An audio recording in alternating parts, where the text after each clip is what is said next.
Alright guys, today I'm doing a review on this Kettle brand crinkled cut potato chips. This is their salt and ground pepper. Non-GMO as you can see. Also, if you look here, certified gluten-free. People always ask me for snack options, so I saw these at the grocery store.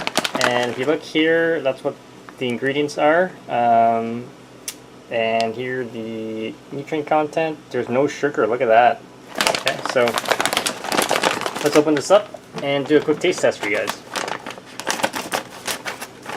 This was actually in the health section of the grocery store.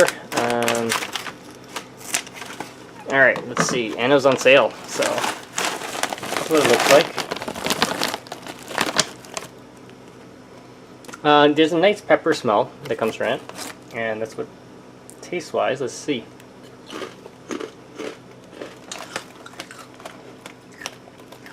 These aren't bad. Really crunchy. The crinkle cut gives a different type of texture.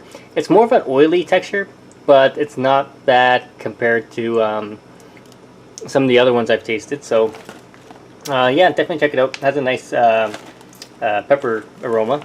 And if you have any questions or comments, guys, please don't forget to subscribe to the channel.